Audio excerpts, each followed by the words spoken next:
Welcome to a Celtic State of Mind. I'm John Dykes, and today I am joined by Kevin Graham. Kevin, you have appeared on a Celtic State of Mind from the very first episode, and you're in on a Monday to have a look at the Bulletin. Have you got anything positive for us? You got anything positive in the world of Celtic for us to kickstart the show? Let's Duffy. Shane Duffy. Shane Duffy. Right. He's had a rough couple of weeks, and it was very pleasing. Of course, it was very pleasing to see him yesterday play really well for the Republic of Ireland and look like the Shane Duffy that we wanted, even though the Republic had a bad result. If you watched the game, I'm sure many of our viewers and listeners did watch the game. He was Ireland's best defender and probably Ireland's best player on the day. They're going through a bit of a rough patch at the moment at the Republic of Ireland, but he was an absolute leader for them yesterday, right? And it was really, really positive and good to see. And obviously we're sitting here in another COVID outbreak. Well, no outbreak, but the two Norwegian guys could be a bit of a crisis. Yep, I've got to quarantine. So you're probably looking at Duffy playing. I think we should probably err on the side of Duffy's going to need to play on Saturday, because it looks like the two Norwegians will have to quarantine. So it was really good to get him a wee bit, see him get a wee bit of confidence, especially have a decent game. Oh, definitely, Kevin. See, the thing going into the international break, we were speaking about how can this international break benefit Celtic, and one of the things that we actually did say was that we could potentially have a situation where, you know, Shane Duffy goes out and has a couple of good games, rebuilds that confidence, and, you know, he can maybe then slot back into the Celtic side, because a lot of that, I think a lot of it is down to the confidence at the moment. And, you know, if Duffy goes out there and has a cracking game for his country, he's got another game coming up, you know, hopefully he'll come back as the player we thought we were getting a couple of months back when we signed him. It is looking likely against Hibs that Shane Duffy will need to line up due to yet another breakout in the Celtic camp whilst on international duty. Feeling a wee bit hard done by when it comes to this, Kevin, because again, El Yunusi's flying. Ayer seems to be, for me, he's a keystone in the defence, and both of them are out. I mean, on the flip side, Al-Hamid's coming back a wee bit earlier because he was sent off. He won't be playing against Scotland for Israel. So he's going to be coming back earlier. And, you know, we've got Scotland players who we'll go on to talk about, who obviously is going to have plenty of minutes in their legs as well. I don't know if that's a good, bad or otherwise thing for the likes of McGregor and Christie, who are playing a lot of games. But let's concentrate first of all on the two Norwegians. I mean, I don't think it's been confirmed exactly yet, but it is looking like they're going to be in quarantine by the time we face Hibs. International football, and why we have an international football during a global pandemic, especially when this was, I'm right in saying it was a friendly game. It wasn't like a Nations League game. It wasn't a competitive international football fixture. So what was the point of having international friendlies during this time? I know. Getting football players out their bubble. And it is a bubble that they're absolutely living in. They are living in, and we've got to remember that it can be quite hard on them. It's hard on everybody during this time, but you're meeting players from other bubbles, and you're just seeing it. It's rife now, and the Norwegian FA probably took the right decision very, very quickly, and the game was cancelled. But again, we go another international break, and we're going to get disadvantaged as soon as we come back out of it. Well, we go back. The coaching staff and the club must be going, what have we done this year? Well, why are we getting all this bad luck when it comes to this, and other clubs all over Europe are getting away scot-free? Not that we want any player to become ill, not that we want any club to be disadvantaged by this horrible, horrible virus. But you're a victim of your success because we've got so many players out in international duty, Kevin. You look at the amount that we have against maybe another club in Scotland, and we're going to be hit because we've got so many players on international duty, be that for the top side or the under-21. So you become a victim of your success, don't you? Again, is it down to the authorities? The authorities should have been a bit more savvy about this, about allowing fixtures, friendly fixtures, to go ahead. And even then, even having a look at the Nations League, did the Nations League really need to get played at this time? Could it not just be mothballed for a year and played next year? Could they not have fitted it in at some other point? I mean, it's not as if there's telly deals. Well, it comes down to pounds and pence. It's all finance. Absolutely, it always comes down to money. It's not as if the national associations are making gate money from these games, which is what basically international friendlies are about. So I find it really, really bizarre that like associations want to play friendly football at this time when it's so difficult to get domestic games going. The amount of hoops that you've got to jump through to get domestic games going, and it just seems like a too big a risk. I know people will say, "Oh, why do you want to play European football as well?" But club European football is different because the players are in their own club bubble and they're not mixing with other. So there's two bubbles per game. There's two bubbles, yes.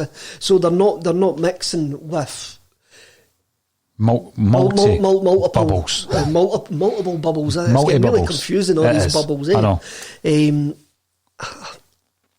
I'm just really not annoyed. If anything was going to go wrong for Celtic this season, everything just seems to be going wrong. Everything just seems to be piling up against us, and the odds are getting stacked against us all the time. And anything that can go wrong is going wrong. Hopefully the Scottish guys have got a wee bit of a bounce in their step when they come back. I hope so, yeah, absolutely. When you had a look at McGregor, Callum McGregor, Ryan Christie, even Lee Griffiths celebrating the other night when we got to Euro 2020, you could see a fire in their eyes, a glint in their eyes that I think has been missing this season for them. It's one of those things that these players can now tick off, that they've went down in history as the Scottish team that ended. It broke the duck. It broke the duck for the 22-year duck, and they're going to be remembered forevermore. And it was great to see David Marshall as well saving the penalty, because a lot of fond memories of David Marshall as well. And even yesterday, and this is one thing I think we're going to get on to, was you saw Kieran Tierney, Stuart Armstrong and Ryan Christie teaming up yesterday in a wee triangle down that left-hand side. Yep. And I was sitting there going, that could have been us. We could have been watching those players do that for us. I know. I got the same sense, Kevin, I get the same sense when I see Denayer and Boyata playing at the heart of the defence for Belgium. And obviously I'm also looking over at Martinez with Love Hearts coming at my head, but that's another thing for another podcast. But yeah, when you see that, it's tinged with a wee bit of sadness when it's guys that we had, not that long ago. I mean, the David Marshall thing, I think all Celtic fans want to see David Marshall doing well because he came through the ranks. He's, Celtic born and bred, if you like. And to see him still playing at the level that he's playing at, and on the international level as well. But then you also look at the Craig Gordon scenario. Doesn't surprise me that he's done what he's done. He's got a strength of character, Craig Gordon, that you need to have if you come back from an injury that forces you out of the game almost entirely, but certainly for 2 years, to fight back from that and get your move to Celtic. And it's a great thing, hindsight, but it ties into one of the points I want to talk about today anyway, which will be the goalkeeper situation, because people have said over the last few weeks or even months, creeping into months, Kevin, that there's a lot of negativity surrounding, Celtic media, Celtic fan media, or alternative media, whatever you want to describe it as. But I think, it's quite clear that the narrative basically is generated and governed by what's happening on the pitch. I mean, it's not as though you say, right, let's set up a wee negative story here and run with that. The narrative is whatever's happening at Celtic. So if everything is going well, we talk about it. If things aren't going well, we talk about that. And we try and get as many views and opinions as possible. But when you came in today and we're talking about Duffy, I was looking at Shane Duffy and I'm looking at the goalkeeper scenario, Kevin, and I'm thinking, there's 3 things I'd like to change. There's 3 things I'd like to change at the moment. And contrary to popular belief, one of them isn't actually Neil Lennon. That's not my priority, get rid of Neil Lennon, because it's not. What I'd much rather change is, I'd much rather change the situation we have at the moment. And it's all defensive, Kevin. The situation we have with Callum McGregor playing, I'm not going to say out of position, but he's playing in a position where he's not as effective as the Callum McGregor we've seen in the international break, and that's something we're going to talk about. It's the Shane Duffy dilemma, whereby we've really pushed the boat out to get him into Celtic. We know what it means to him as a Celtic fan, born and bred, a genuine one as well, I believe. And it's not happened. And the third part of that equation that I'd like to see sorted out after the international break is a goalkeeper scenario, whereby we've really once again pushed the boat out. We've brought in a £4.5 million goalie, the most expensive goalkeeper in Celtic's history that we've gone out and purchased, and it's not working. So you think, well, perhaps McGregor needs to be moved. Perhaps Shane Duffy's confidence is returning with performances like yesterday, Kevin.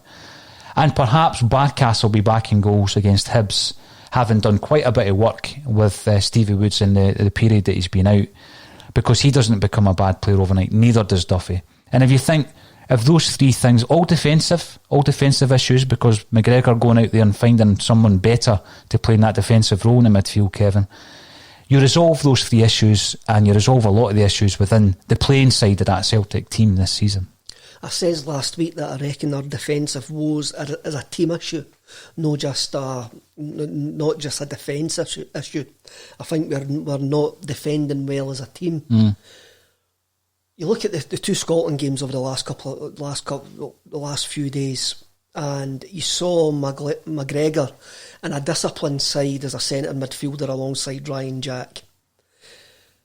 He was allowed to get forward when he wanted to because Jack was covering him, but you saw a whole team that was organised and pulling in the same direction. It had an identity, and they knew what they were there to do. Every player in that 3-4-1-2 formation knew their job, knew exactly where somebody was going to be. And there was an organisation that you could see that they've worked on over the last couple of training camps that they've had with Steve Clarke. And it's no surprise to see a Steve Clarke team as organised as that, because we saw it with Kilmarnock. We saw what he can do when he gets a hold of players and the players buy in to what's going on. Even yesterday in the defeat, we spoke last week about faith and belief and the 2 different things. Even though Scotland lost yesterday, we're going to play Israel tomorrow night. And I've actually got belief we can get a result because of the way that we played yesterday, even though it ended up in defeat. We showed enough to go, these players have bought into what Steve Clarke's doing. And we had enough chances yesterday. Lee Griffiths had a great chance in the last minute, which the keeper had He didn't do much wrong with that, Kevin, did he? No, he done everything that you would ask your striker to do. I mean, he had to play 20 odd minutes with Ollie McBurney, which seems to be quite fashionable to bash Ollie McBurney for Scotland fans over the last couple of days. And I feel sorry. I actually do feel sorry for McBurney, because it's a bit like we've seen it with Ollie Burke. It's not his fault that they've got these massive transfer fees hanging over their heads, but I must admit that Ollie McBurney looks like that wee guy in your kids' team that only gets a game because his dad's the sponsor. Used car salesman sponsors the kits. He is looking like that. But you look at Christie yesterday. Christie was superb in the second striker role. So the last 2 games against Slovenia and Slovakia, he's been immense. It just looked like I saw an effort and determination and willingness that maybe he's been missing in Christie and McGregor this season for Celtic. And I find that worrying. And I find that worrying as well because, I'm going to say this, but when Scotland lost that last minute goal, I've never felt a drop in the pit of my stomach like that from a Celtic game for ages. I couldn't remember when I actually felt like my world had caved in when Celtic have lost a goal like that. Ferencváros? No. I expected it. The second goal against Rangers? No. The third and fourth goal against Sparta Prague? No. No. The equaliser at Pataudry? I get that sinking feeling every time something like that happens. That did. I'm not going to change what I says after Pataudry, and I do think that was the time I reckoned that when we look back on this, if it all goes pear shaped, for me that last minute equaliser will be the point where I knew that it was going to go downhill, and it wasn't going to work. No. All the goals that you mentioned, the Ferencváros ones, well, we'd seen Cluj the year before, we'd seen Copenhagen the year before. You still feel gutted though, Kevin? No? I've been able to wash it off. I've just been able to dust it down. I don't think my brain's computed that last season's no finished. I'm maybe in this parallel universe where I don't think this season's actually happening. I mean, even, like we've got the Scottish Cup and that, maybe I'll feel different after we actually end last season. Well, Kevin, and I know that sounds completely no, strange. I understand it. And I do get it. It's we're in uncharted waters here because, as you say, we've not even finished last season, and that won't happen until the 20th of December. What I was going to ask you though, because you mentioned McBurney, and obviously I see all the online kind of stuff surrounding that player, and you know, he's obviously taken to social media over a period of time to make his allegiances pretty well known, and obviously his attitude towards Scotland, and you know, not doing the huddle, which is a completely different attitude altogether. I'm not going to get bogged down with all that stuff because it's all very petty nonsense, really. But I think you judge McBurney on his ability. I think we all do. So if he's getting stick, it's due to the fact that he's not that great. I think that on the bigger kind of scheme of things is what people base it on. That doesn't suit the narrative though. Of course it doesn't suit the narrative that's getting put out there by certain high profile journalists on Twitter anyway. But basically Celtic fans have got an issue against McBurney because he's a Rangers fan. That's the narrative. Well, what McBurney's done is extremely petty sometimes. But fair play, if that's the way that he wants to live his life, that's the way that he wants to live his life. I go to the Scotland games with a Rangers fan. I was going to ask you, Kevin, Grant. I'm going to ask you about your relationship with the Scottish national team. Talk to us about, because again, it's a personal thing, very much so. It's something I've never bought into in terms of going to the games. I know you do. But I mean, I was pulled up again for maybe a comment I made in the last international break because my priority is always Celtic. And I've said it in the past, I don't focus on English football. I didn't watch English football. My knowledge of football as a whole, I don't think is hindered because I don't watch English football. I read, the amount of biographies, autobiographies, football, books, journals, everything else. So the knowledge is there in the global sense, Kevin, but it doesn't interest me. English football doesn't interest me, so I don't watch it. And anyway, I'm not quite sure when I would fit in the time at the moment to watch a game that doesn't involve Celtic because it's all consuming Celtic, isn't it? Particularly when we're doing daily broadcasts and the like. But that doesn't mean to say that it's disrespectful because, I mean, as I said yesterday, you know, I used to support Stephen Hendry when he played snooker or Andy Murray when he played tennis, and I always want to see Scotland doing well.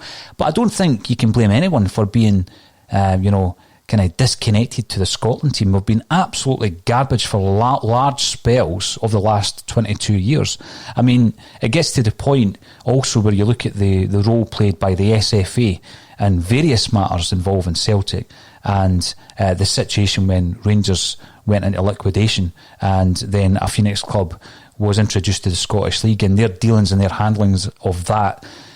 And why would anyone expect me to be sitting here with my face painted blue and white? But the flip side is, well done Stevie Clark, well done the Scotland team. I'm delighted that they've got through. I'll support them, of course I will, but not as a member of the Tartan Army, as I know that you do. You actually go to the games and, it's something you enjoy. What is your relationship with the Scottish national team? I didn't paint my face and wear a kilt with a pair of Timberlands, that's for sure.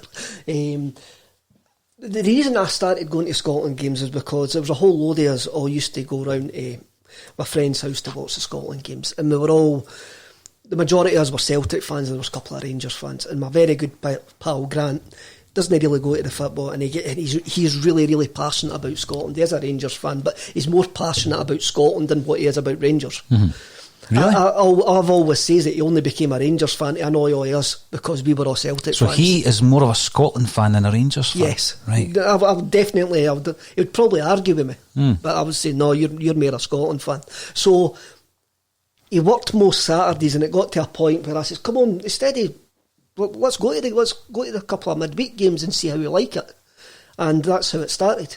And our whole plan was to go to a couple of games, maybe do an away game, something like that, but obviously that's going to be kibosh now. But he's more into the Tartan Army, but he doesn't wear hats, but he'll wear Scotland kits and that, and he hasn't wore a kilt yet. I think I wouldn't let him in the car if he actually tried to get in with a kilt on and a pair of workman bits. I think I would draw the line at that, or even come on with face paints. But I've enjoyed it. I mean, who wouldn't enjoy playing against England?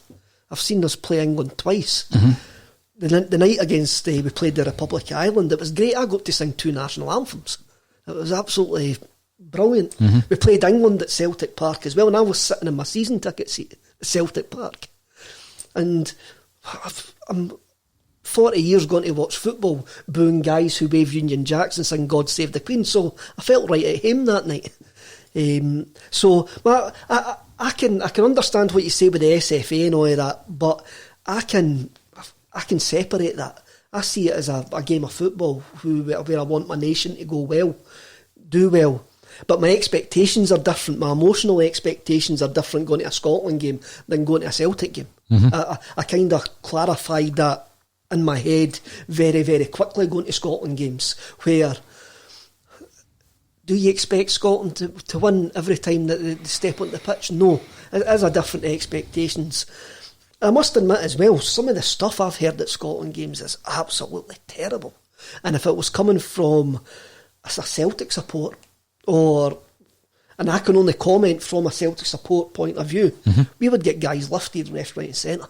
I've seen behaviour outside Hampden at Scotland games which would actually see riot vans flying to the scene if it was Celtic that were playing. And I've seen that, and I've even had a policeman admit that to me when I was lucky enough to be involved in a couple of meetings with Glasgow Police with my Celtic with the affiliation type thing, and I brung this up. And the Tartan Army have got this sort of harmless, good fun banter identity, where, having been on the inside of it, I would think twice about going to an away game now. I would actually think twice about going to an away game, because maybe it's just me, maybe because I didn't drink, maybe because I'm getting older. I just find some of the behaviour abhorrent. But that doesn't stop me going to the games, because I enjoy watching games of football. I enjoy watching players that I know. I've seen Muller, I've seen Ledonowski, I've seen a good England side. I really, really enjoyed Thursday night, I must admit. As I say, Thursday night was the first real football buzz that I've got since this pandemic started. And it says a lot about the Celtic performances. It does, and I'm struggling to compute that. Mm-hmm. I'm really, really struggling to get a grasp on that. That I really did feel like the pit of my stomach had disappeared when Slovenia had equalised. And the last time I felt like that watching Celtic was probably Black Sunday. Well, Mings was at the weekend when Motherwell scored, because I thought they were going to pull it back and get a draw off us. So it happens quite often for me, Kevin. Every time I see a goal and it's the impending in the doom Celtic feeling net. And the last time, goal-wise, it was maybe Black Sunday. I've probably had other ones that I've just blanked out. But feeling-wise, surrounding football was when I heard how Celtic had appointed Neil Lennon as permanent manager. I still don't believe it had happened in the shower, though. That impending doom feeling came over me, and it was the same as what I got on Thursday night with that equaliser. It's interesting for me, for someone to have that attachment to, all intents and purposes, another football side, even though it is your country. So we're looking at the international break. We're looking at, the effect it's going to have on Celtic, coming back to, obviously, why we're here. So we've spoken about Shane Duffy, and I did say, going into this break, Kevin, it would be great if he could get a wee bit of confidence back. You reckon after yesterday's performance that might be the case? I know Roy Keane was a wee bit critical of his performance against England. But when he comes back, he's playing in a struggling Ireland side. Stephen Kenny's the manager there. And although Paddy McCourt rates Stephen Kenny extremely highly from their time playing for Derry, I've spoken to a lot of the ex-Dunfermline players that he managed who didn't rate him at all. And some of the stories, the unorthodox methods, let's just say, were quite amusing, but they didn't rate him. There was a bit of mutiny in the camp when he was at Dunfermline. It didn't last long there as a result of that. But, when you look at that Republic of Ireland side, you look at Shane Duffy, you think to yourself, will we get the Shane Duffy we thought we were getting this time round? Is this like a natural break in the season, Kevin, where we do turn it round, starting against Hibs at Easter Road? And that leads me on. We'll come back to McGregor and Christie and others and as we go through the show. That leads me on to the game against Hibs. At the beginning of the season, I spoke quite highly of Hibs. I think that they've got a good management team.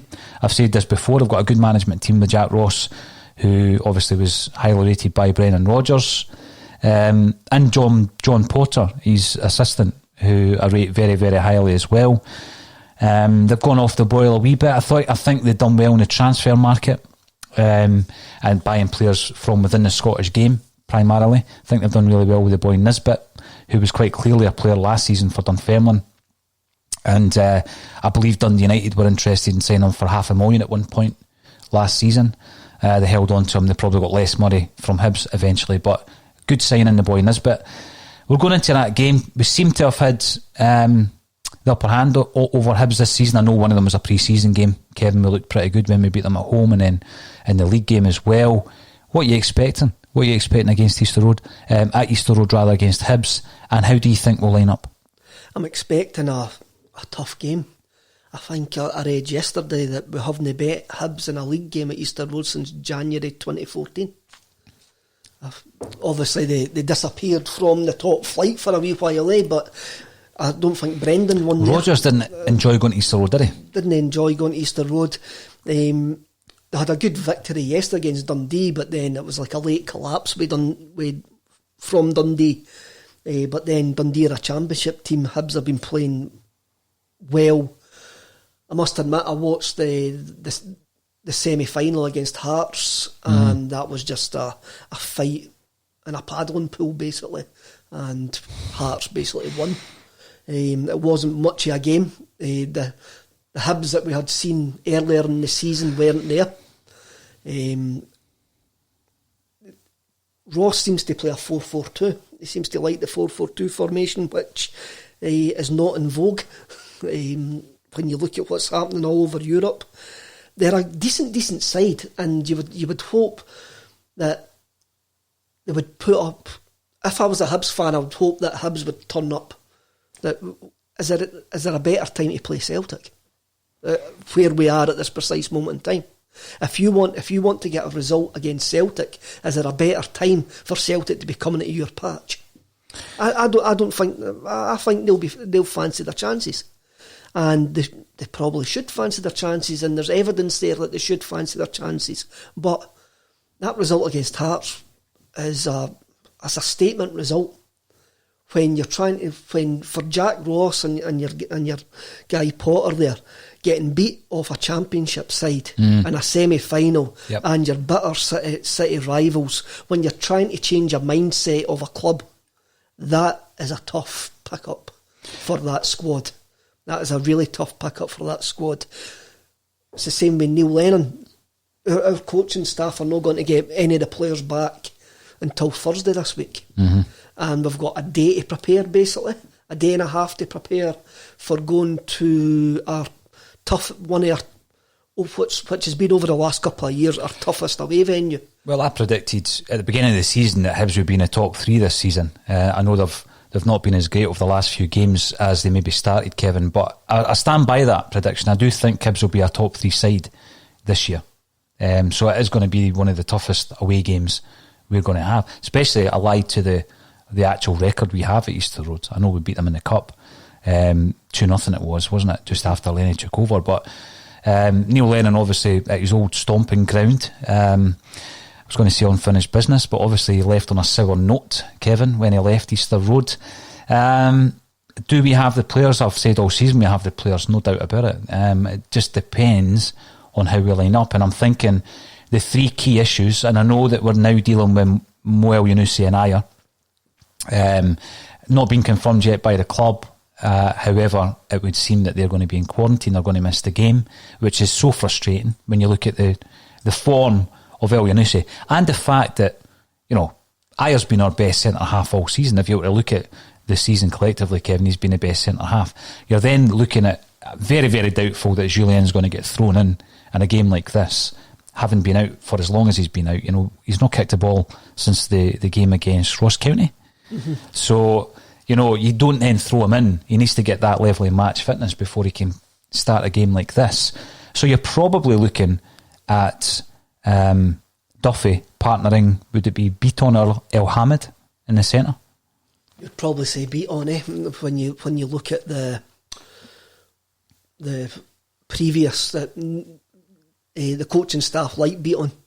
They like what he does, they like what he brings to his team, bring the team, and I probably agree with you with Julien. The fact that he hasn't kicked a ball for so many weeks is thrown him in from That'll the be start. 2 months, won't it? That'll be about 2 months. Nearly 2 months. Yep. Thrown him in from the start seems an unlikely risk, unless he's just naturally fit. But mind you, it seems to take our players months to get match fit. So you would actually say it'd be Duffy and Beaton in the middle. I would play El Hamid at right back. Right. Laxalt left back. Again, you've got to. It's Brown and McGregor as that too. Again, I feel that McGregor's shoehorned into that position. That's not his best position. So what do you do with that? Because that's what we kind of led with. What do you do with that situation? Do you continue with Brown there, Kevin, and marry him up with someone else who from the playing pool would suit that position? I suggested the other week Beaton's probably the best player for that McGregor role, where McGregor is at the moment. I think Beaton's maybe the best player for that. He slows the game down, and I totally get that, 100% get that. Where do you then play McGregor? Well, El Yunusi is going to have to drop out, so there's a place in front of the two deeper lying midfielders where McGregor could be utilised in there. Alongside it would be Rogic and Christie, I guess. No, you've actually said that. I've actually got Moy in my team. So what I would do, it would be Brown at Cham, and I'd move McGregor further forward onto that left hand side, right? Instead of Moy. But again, I don't think that solves the problem. That's just shoehorning McGregor into a position to get him on the pitch. His best position is the centre of midfield, alongside somebody who's disciplined. So he orchestrates the play. So why not scrap? Why not scrap? I mean, why are we playing with the two deep lying midfield players there? It's a formation that the team know well. It's a formation that the team have been nearly playing 5 years. But it's not working this season. Constantly. But we've got no game time. No, sorry. We've got no training time. You can't implement a 3-4-3 formation when the players are just going to be back on Thursday. You can't say to them, right, rip up everything that you know. We're going to play a 4-4-2. We want you to do this. These players work on muscle memory. But you said a formation they've known for 5 years. What, 6 new players in that team? 6 first team players. So, I think it's it's an opportunity, Kevin, particularly when you're trying to implement something that's going to change the rut that Celtic have been in most of the season. It's an opportunity, I think, to actually try something a wee bit different with the shape. Coaches are risk averse. I couldn't see Neil Lennon knowing. I couldn't see the coaching staff ripping up what they've done for the start of the season at this point, unless they've had a chance to work with the players. When we came back from Dubai, we had 2 weeks working at a 3-5-2. We had 2 weeks, basically a mini pre-season working on that formation. We're now hoping, thinking, wondering if the coaching staff are going to implement a new formation when they've got a day and a half to work with the players. And coaches are no that risk averse. What Neil will try to do, he'll try and get his best 11 in that 4-2-3-1 formation on the pitch. And if that means that there's going to be square pegs and round holes, so be it. But that's what he'll do. He'll try and get 11 players on that part that he trusts. Right. Whether rightly or wrongly, or we can sit here and moan and say Sorrow might be better sitting there as a defensive midfielder. Turnbull might be better coming in because he's got more energy. You're taking a chance with Sorrow. I see his name popping up all the time on our comments, and we will come to the comments once we've ran through your team, Kevin. But I think that's a risk. I think it's a big risk. We've not seen enough of Sorrow to know and trust that we can put him in a game like this. That's what I'm meaning. That the coaching staff will not take that risk. They'll have a look at their top 11 that they've got available and will shoehorn them into a 4-2-3-1. So the shape's more important than the personnel. So who's in goals? You never told us who your goalie is. Does Bain keep the jersey? Do you bring back Barkas? I would bring back Barkas. I think Scott Bain's contribution's been overestimated, over-egged. He had a good game in Lyon, saved the penalty kick, but I think we've shipped 10 goals in 3 games that he's been there. Look, we've got to trust Stevie Woods. We've got to trust Stevie Woods on this. Listen to David Marshall the other night when David Marshall saved that penalty kick.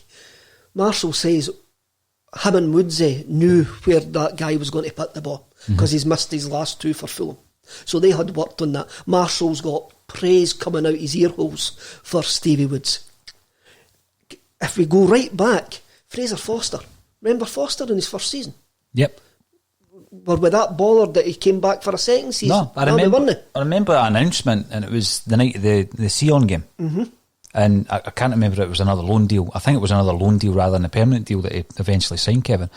And totally underwhelmed by the news that Fraser Foster signed permanently. So why was that? Because that's because Stevie Woods. Hey, he kept working with him and working. You could see him at half time, coming out. He didn't go in for a half time team talk, Fraser Foster, for a long, long time, and he was still working at half time with Stevie Woods. So Stevie Woods wanted Barkas when Foster didn't want to come back, couldn't come back, was stopped for coming back.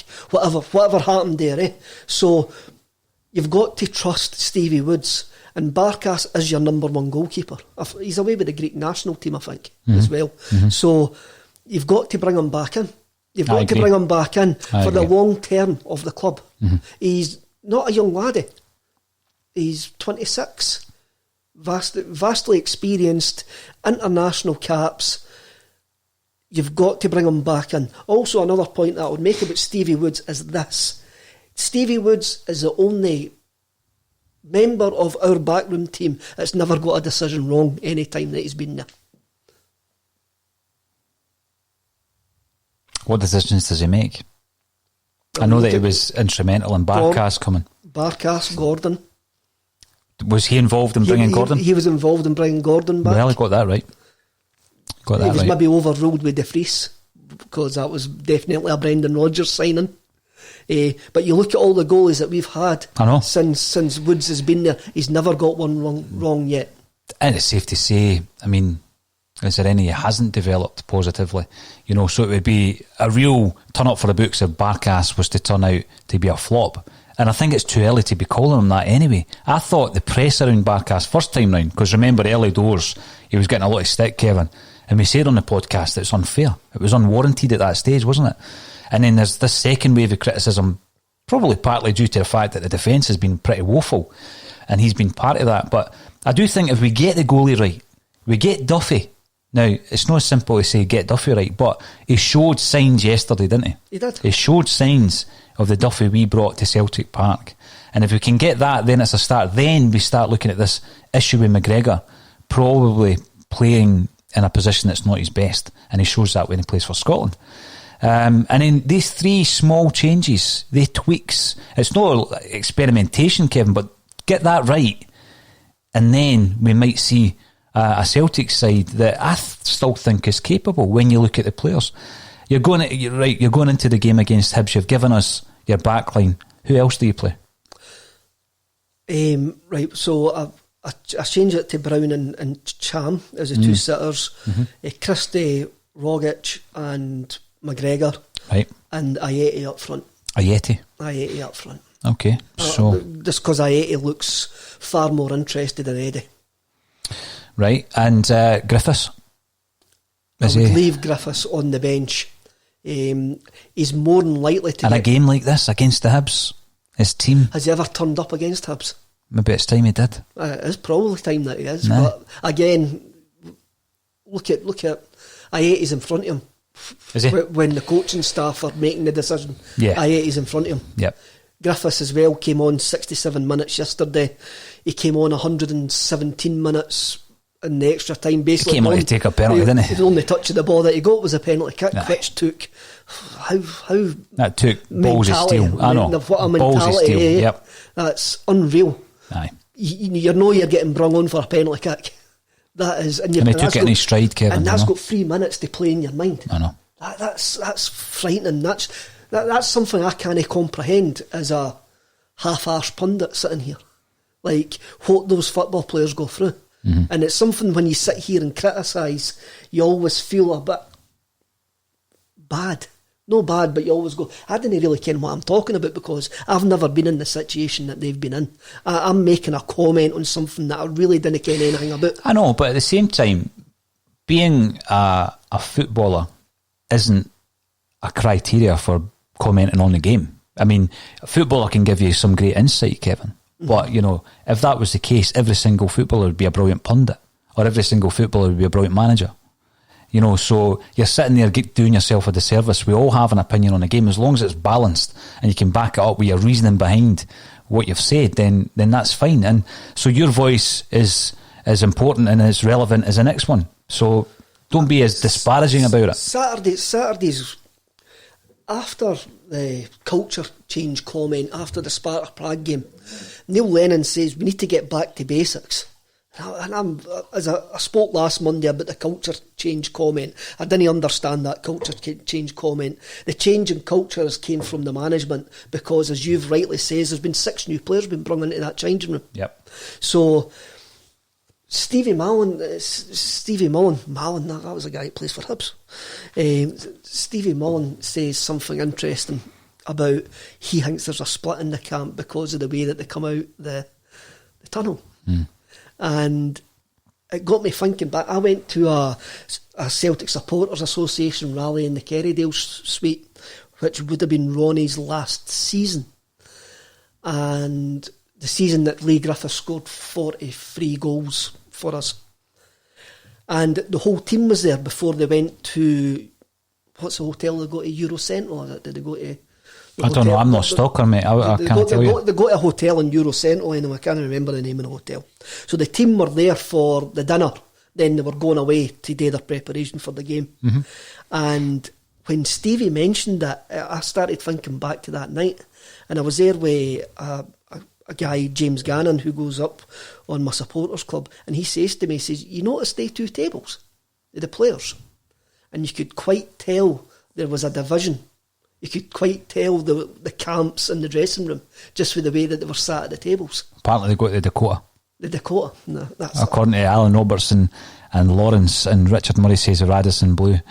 So we'll come to everybody's comments, by the way. I'm not ignoring them. It's just that, 45 minutes has passed already because Kevin's excited to be here, and we've got plenty to talk about, but we're not in any hurry. I know that the broadcast normally goes out for about an hour, Kevin, but it runs later today. It runs later. It's fine, absolutely no problem at all with that. But I certainly won't be going offline without delving into some of the comments on Facebook, Twitter, and YouTube as well. But it's an interesting lineup, Kevin, and I keep thinking about how best to utilise what is undoubtedly an excellent squad that Celtic have. That view doesn't change because of a run of bad performances. For me, it doesn't change.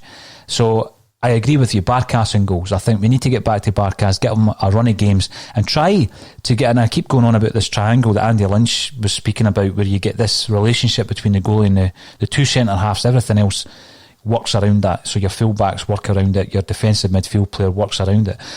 And I was very complimentary, I think, about Duffy when he first came in, about how he actually was playing with Ajer. And a lot of that was down to the way that he was leading Ajer through games, wasn't he, Kevin? He was playing like that captain at the back, and he was getting Ajer to do defensive work first and foremost before thinking about the galloping runs and the big Hollywood passes and all that kind of stuff. It was get the basics done right, and I think that's kind of been overlooked a wee bit because of the bad performances of Shane Duffy, and I'm not ignoring that or trying to disguise that. But I think he was good in other areas, and I think he was there and he was doing wonders for Ajer's defensive positional play, etc. So if you've got Duffy in there, which I think is a cert due to the injuries of Julien and also the absence through the quarantine of Ajer, and I would marry him up. I've got to say, I would marry him up with Beaton. Frimpong's out, of course, so go back to someone who has got more of the defensive qualities in Elhamed. I did think about the left, Kevin. I was thinking back, not dropping Laxalt, no way, because he's been excellent since he come in. I think only one game he didn't get pass marks. But I was thinking about Taylor. Is it time to bring back Taylor and play with two more defensive style? And you could move Laxalt into Moyes' position, that attacking area. Then, that's a possibility. It's something that I think maybe even Neil Lennon will consider as well. Do we play two up the front? I would love to. Neil Lennon's not going to, is he? He's going to be playing with one up front. And then the question is, who do you play? And I think he'll go for Eddie over Ayeti. I think he would go for Edouard. I see the benefit of having Griff on the bench even yet at this moment of time in a game like this. Playing Eddie, I think, would be harsh on Ayeti after his performance at Fir Park.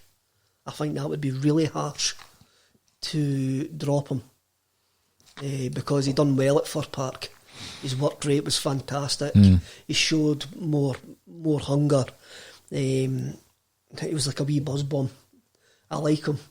But then Eddie's maybe had a rest, and he's got a decent attitude. And I think if you're going on the previous game, and maybe we've got to manage Eddie back. I think there could be a very good case to put that Eddie's already checked it.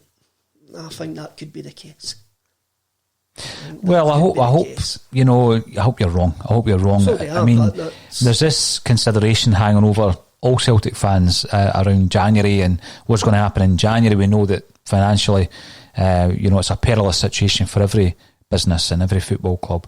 Are we going to sell one of our big star players? Is it going to be Eddie? Is it going to be Ajer?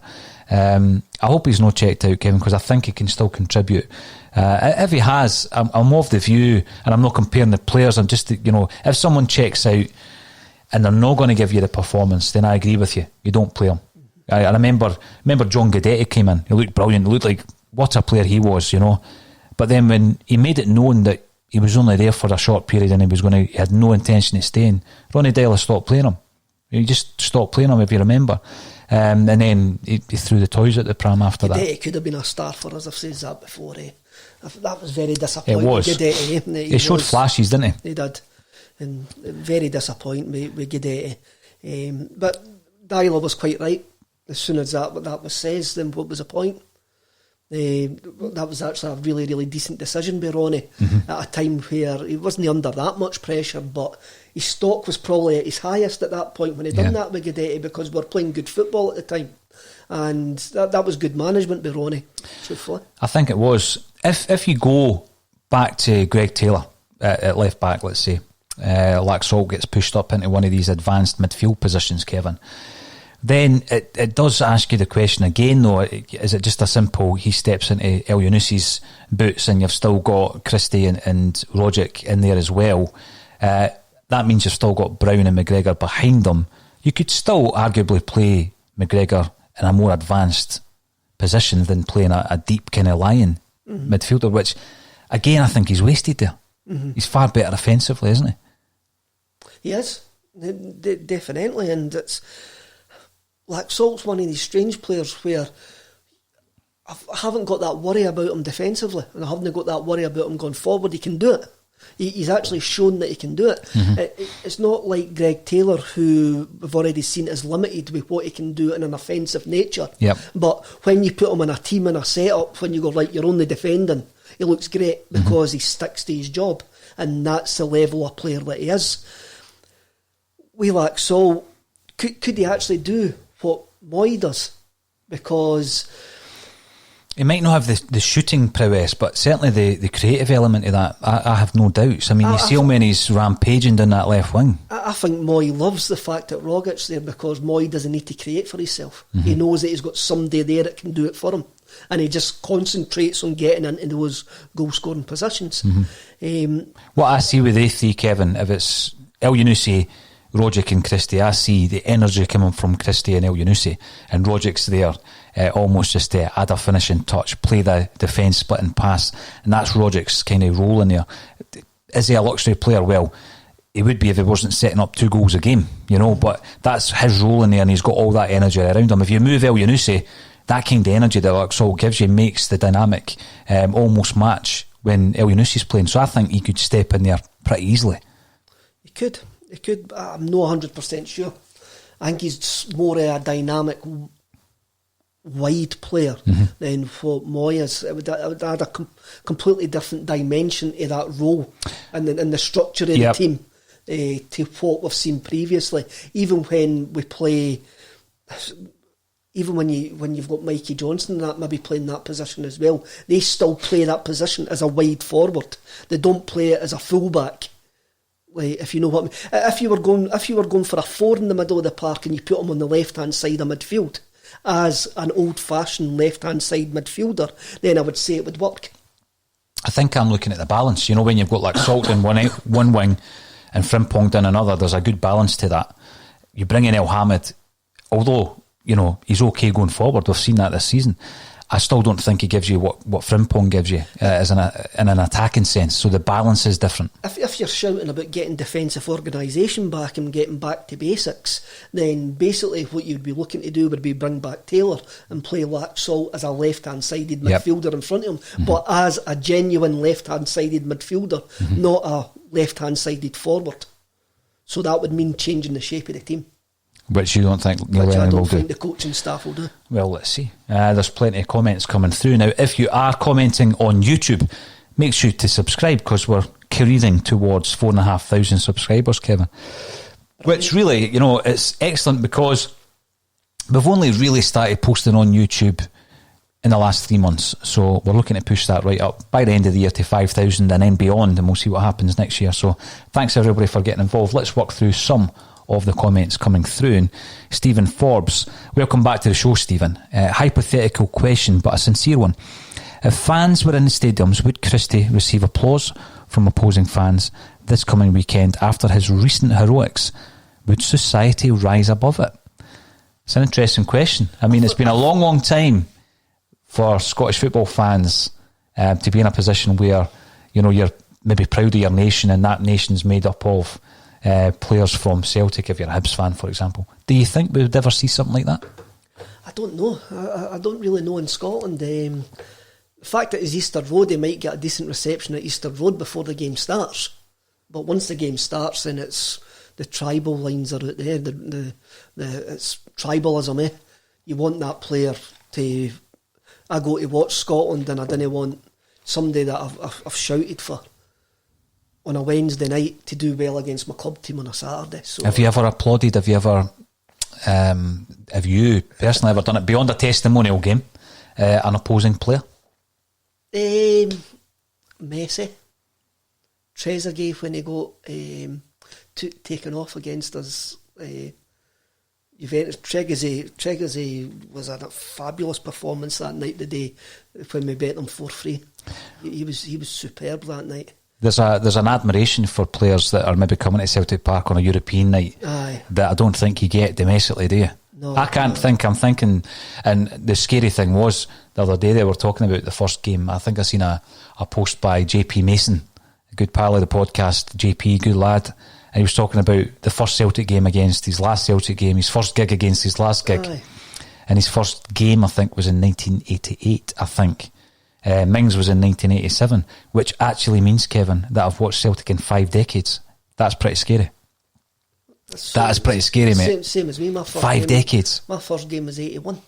81, so you're almost 6, if it was just stretched back a wee bit, but 5 decades stretched over 33 years as it happens. But I can't think. How much time and emotion have we wasted?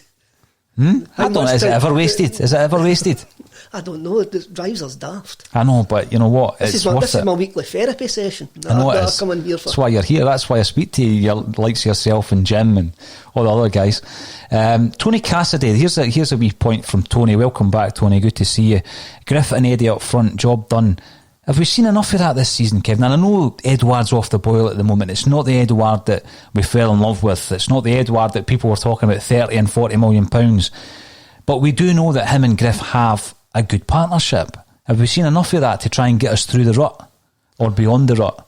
No, this season, no. You've got an Eddie who's a shadow of himself, and you've got an unfit Lee Griffiths, according to our coaching staff. So, which has resulted in a wee conversation over the phone between him and Chris Sutton, by all accounts. Well, it should have resulted in a conversation between Chris Sutton and Neil Lennon, Aye. rather than Chris Sutton and Lee Griffiths. How can you get your coaching staff and your manager in the public face been saying since July that Lee Griffiths is not fit? I know. And he's been training with the top level coaches, or supposedly top level coaches that the club can provide, and he's still not fit. I know. I just find that bizarre. A lot of the stuff that comes out of our club and has been coming out of our club this season has been hypocritical, has been contradictory, has been just utter nonsense when you actually look into it.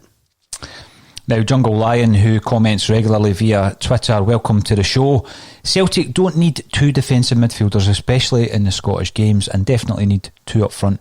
I think there is an argument, Kevin, when you're looking at domestically, for us to change the shape. You don't play the same shape against AC Milan as you would at Easter Road or at Fir Park, surely.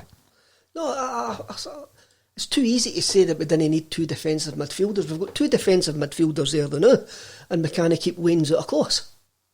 We can't stop not giving up chances because there's no organisation to the two supposed defensive midfielders.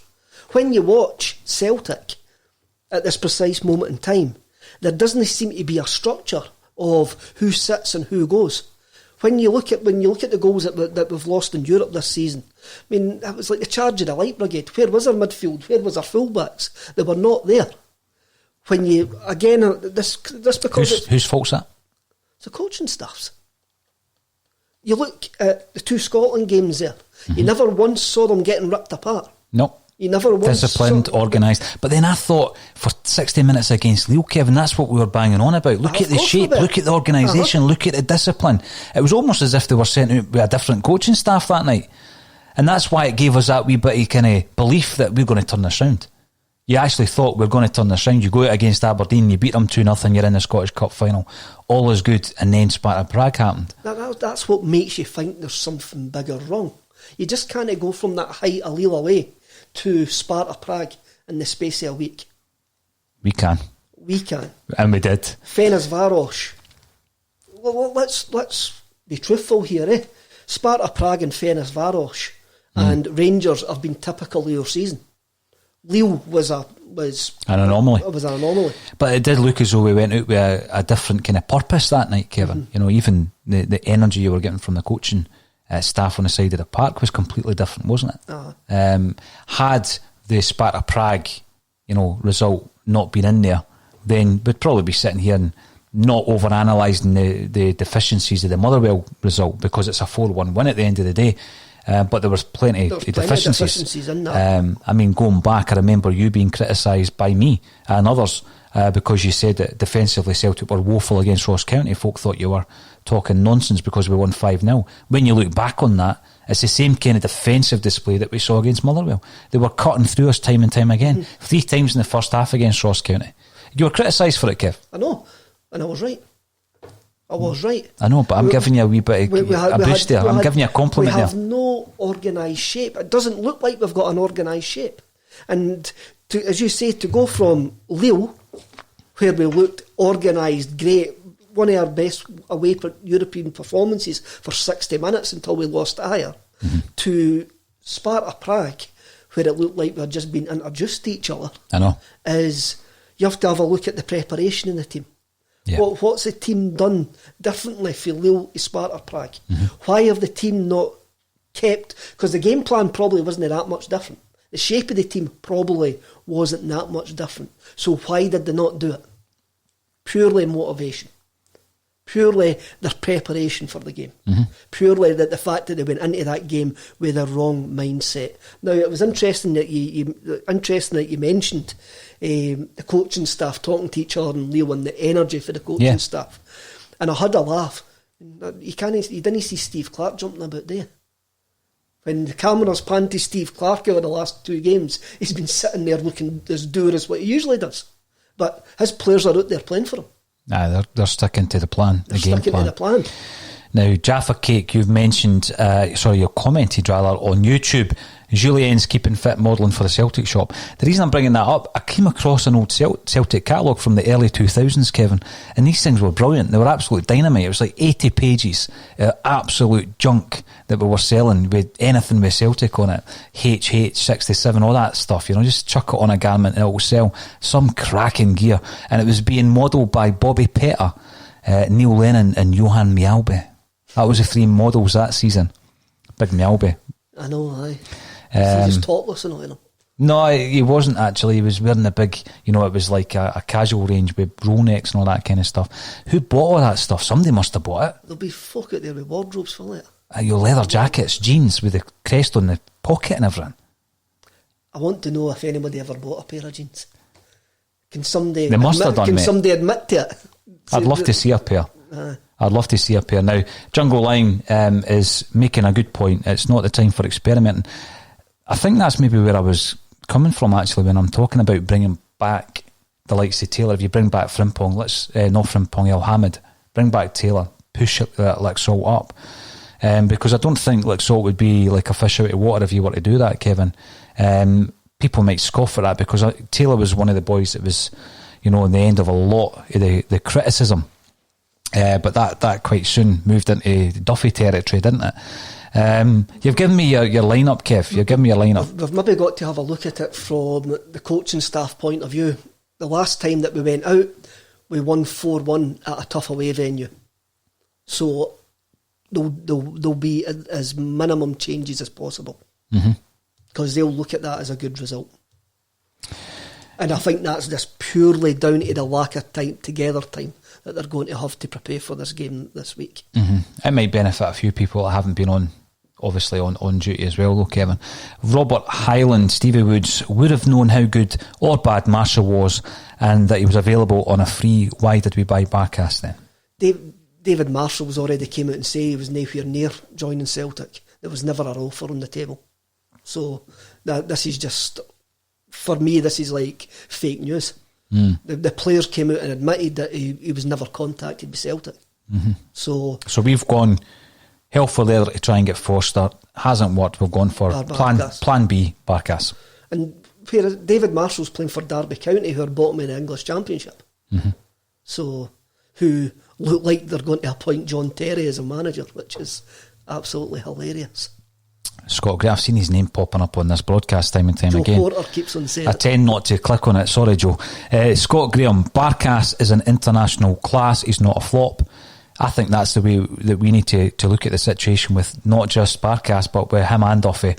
Let's clean the slate here. Hopefully the international break's going to do that and we can look at what the plan actually was for the second half of the season, Kevin, because the first half, crisis of confidence, injuries on both their parts, because obviously, Duffy played through injury, didn't he? Duffy was acclimatising to the game and also to playing 2 and 3 games a week from a period of near stagnation at Brighton and Hove Albion. I'm not saying it's a magic wand, Kevin, but if we get the 2 players that we thought we were signing, the whole thing, there's a different veneer of confidence starting to appear in that Celtic side. We have to use this break to come back revigorated.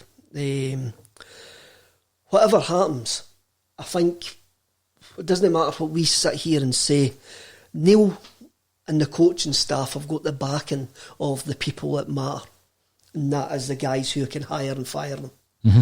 And they'll have a look at the bigger picture. I mentioned the bad luck, everything seems to be going wrong. These guys have made bad decisions. I've listed the bad decisions, but they'll be looking at the bigger picture, because we're maybe a bit tunnel vision regarding results, performances and that. They're maybe sitting there far more relaxed than us, saying, well, this is wrong, that's went wrong, but none of it, a lot of it's been out with the coaching staff's control. So Neil's got the backing of them, and we need to give Neil, the coaching staff and team, our backing as well, and hopefully we can use this break to actually kick on from now to the cup final. Well, see, the big thing was I thought we had done it in relation to the performance we had against Lille, and then the Aberdeen one. I thought we had done it. Now, Billy subs, sorry Kev, Billy subs Grant, why has my comment been deleted? I've not deleted any comments today actually, Billy, so I don't know how that would happen, but I certainly haven't deleted any. It's been quite tame on the comments today, which is actually quite good. Sometimes it gets a wee bit fruity on there, but we're looking at some of the comments coming in. We were talking about Big Mialbi. I think one word to describe him would be photogenic, Kevin. Could do with Mialbi now, on or off the park. I've seen a lot of comments actually, thanks for that, Robert. I have seen a lot of comments coming in about, Lenny's backroom team. I think it is a strange dynamic that we have, and it would be the same really in any kind of football club if you're not choosing. Yeah, I thought that was a strange dynamic with Ronnie Dyler and John Collins, because you're not a team, you're getting thrown together, make it work. You don't have that dynamic element of a successful coaching side. And I'm not saying for a minute Neil Lennon should bring in his old coaching buddies, because I think it's pretty fractured in terms of their relationships with Peter Lawwell, going by even just some of Alan Thompson's tweets recently. It's not going to happen, is it? I think also people who were close to the situation with regards to Neil's former backroom staff as well have actually says it's not the type of culture that you want in the club. And we're talking about culture, aren't we? But again, I made a comment the other week there, and it's come back. I'm not going to say it's come back to haunt me, because you never know in football, because people's stock rise and drop pretty rapidly in football, Kevin, and you've got people that would maybe scathe at the comment that I made in relation to Robert Martinez. But I'm talking about elite level managers. Then Jim Orr came in last Friday and spoke about what is an elite manager. Very interesting points that Jim made, I've got to say. It was Martin O'Neill an elite manager when we brought him in? Was Brendan Rodgers, in fact, an elite manager? I think that the whole culture and the mentality that Rodgers introduced when he came to Celtic was of an elite mentality, of an elite club. Absolutely. Is he an elite manager? Well, he hadn't won anything, really, had he? At the top level. So probably not. And then people scoff at the idea of bringing in someone like Eddie Howe. Again, don't put my name to that. I've never asked for that to be considered. But, people say he's never won anything. Neither did Brendan Rodgers. Yeah, no one would swap what he gave us for about 18 months. No one would swap that, So, again, it's one of these considerations. And I was looking also at the situation whereby, what if someone else was to come into the coaching staff? Would that help? Would that help with the dynamic within the coaching staff? If so, who would it be? And I'm not talking about a director of football, because that goes way above. That goes to the business element of dealing with players and agents and all that, and taking all that away from the manager. But, Gavin Strachan's come in, Kevin, replacing Damien Duff. Has that had an effect on the players? Negatively, positively? It's an easy conclusion to come to. Because when you look at last season to this season, that's the only thing that's changed. Obviously we've got 6 new players, but we're focusing on the coaching staff here.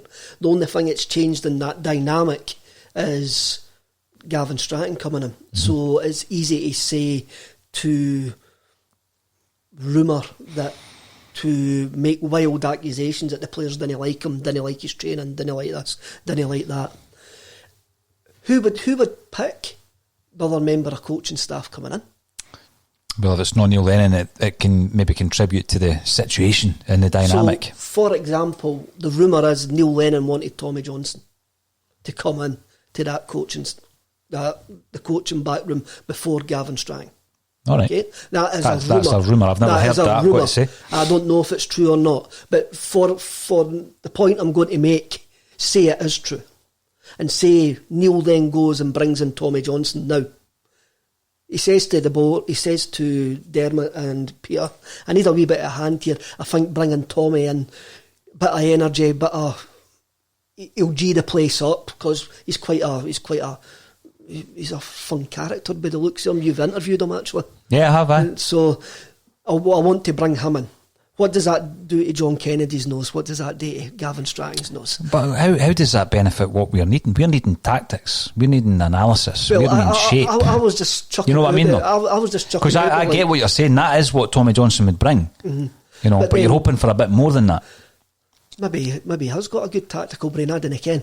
I just kind of painted him as a sort of Terry McDermott figure there, didn't I? Mm-hmm. You did. But just for the point that I'm trying to make, without knowing what Tommy Johnson would actually bring in a football sense, the point I was trying to make, that would change the dynamic of the backroom staff again. Again. Yep.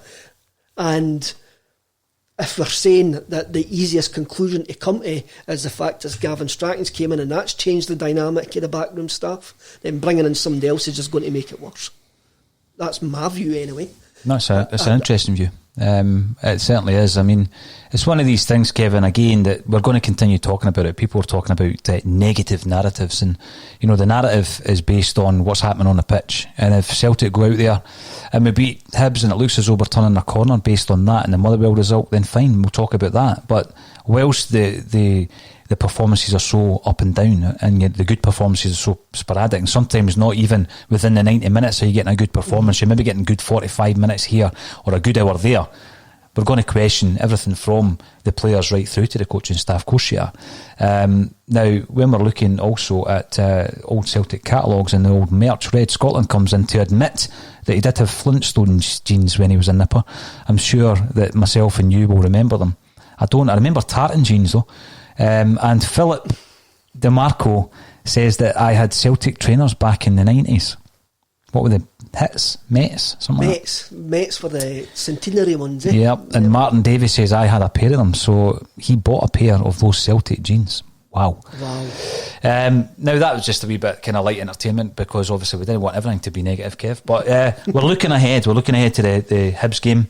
Ryan Christie, you know, he's the type of player that there was a period in his career that I thought he would have ended up at a club like Hibs, and look at him now. You know, he's obviously looking to move down to England. I don't think that's any secret. Another thing to consider is that Bobby Madden will be refereeing the game. That's his first Celtic game of the season. The other referee who hasn't refereed a Celtic game is Kevin Clancy, interestingly enough, but he will be refereeing the Rangers game, won't he? Bobby Madden, I know that he's had previous. I know that obviously Kieran Tierney got his jaw broke and no action was taken. I remember an incident in 2017 when Clint Hill skived Lee Griffiths and nothing happened. But overall, and since then, Kevin, I mean, Bobby Madden, is he any worse than some of the refs we've had this season? Nah, the standard of refereeing in Scottish football is absolutely horseshite. So interesting description. It is though, and we can dig ourselves holes talking about bias and that we want, but if you watch enough of Scottish football, you'll know that the standard of refereeing in Scotland is absolutely atrocious, and it is what it is. We just need to make sure that we're good enough on the day and put ourselves far enough in front that any sort of unconscious bias, absolutely horrendous mistakes didn't cost us. Talking of unconscious bias, we've not actually mentioned this, but obviously you've seen the comments by the now former FA chairman the other day, where someone really should have taken the shovel off him because he just kept digging, didn't he? Mm-hmm. And there's been a suggestion, obviously after our interview with John Barnes a few months ago, we spoke to Paul Elliott, and it was a very enjoyable interview, it's got to be said. I mean, the guy's brilliant to speak to. Is he a forerunner for the big job down south? I hope so. He deserves it. From his campaigning point of view since he's retired, what it would represent appointing Paul Elliott as the head of the FA. He's very articulate. He made the same points as John Barnes, but extremely 100 times better. His view wasn't that. No, it wasn't indifferent. It wasn't different from John Barnes, yep. But it was just the way that he put it across. And he never fell out of me. And he never fell out of you, no. Neither did Barnesy, to be fair. he enjoyed his time at Celtic as well. I loved the big fella. Mm-hmm. I loved the big fella. Imagine having somebody like that introduced to the SFA in the highest echelons of Scottish football. Wow, we can all dream it. You know what I mean? I know, that would be steady. What's the guy there? It's the boy Maxwell, Ian Maxwell, that's there now, eh? Famed for creating Pat a Bonner, Partick Thistle mascot. Pat Bonner spoke about, we were talking about Shane Duffy. Pat Bonner compared Shane Duffy to Paul Elliott the other week. Really? Aye. He's saying, what did you compare it with again? Somebody carrying a fridge up a stairwell? Aye, but the fridge looks good. I prefer good Pat Bonner's. But the fridge looks good when eventually you get it up the stairs into your house, into the corner where it's meant to. Hopefully when it gets there. Hopefully that's where Shane Duffy is now after his performance yesterday. I mean, I'm clinging on to these hopes that confidence will bring performance. What Pat was going on about though, Paul, was the fact that it took Paul Elliott 6 months to settle in. It did. 16 bookings in his first season, remember? Aye. It did take him a while to settle in. And I think that, we've said it before, we've said it again. I think the Barkas and Duffy dynamic, if we can sort that out, Kevin, I don't even think that's as big a problem as the midfield issue that we've discussed. But I think that is also an issue that we need to look at. If we can see it, the coaching staff surely can see it. You would hope so. Even though they've only analysed one game this season by all accounts. Loads of questions coming in. If you are watching this on YouTube, please remember to subscribe. Kevin and I will be back later on this afternoon where we'll be doing a Scream of Celica. If you don't know what the whole concept is, Kevin, what is Scream of Celica? It's another Celtic State of Mind podcast. It's another Celtic State of Mind podcast where I pick an album which was big that year or played a major part in my life, and we have a look at what was happening at Celtic at that time. I then take it to what I'm calling the catching the butterfly moment, if you think of chaos theory and the butterfly effect. So I go back to that time and change one moment and see where it goes in history. The sliding doors moment, because that's how your brain works. You think about universities in a different place and all that. It's great. It's great to listen to. We do it with the football team and we do it with the music, the album as well. Imagine. We go back to 2005 today, this afternoon. All right, May 2005. May 2005. Brilliant. So we'll be back in about an hour or so, Kevin. But all that's left for me to say is, Kevin Graham, one of the originals, thank you once again for joining me on A Celtic State of Mind. Thank you.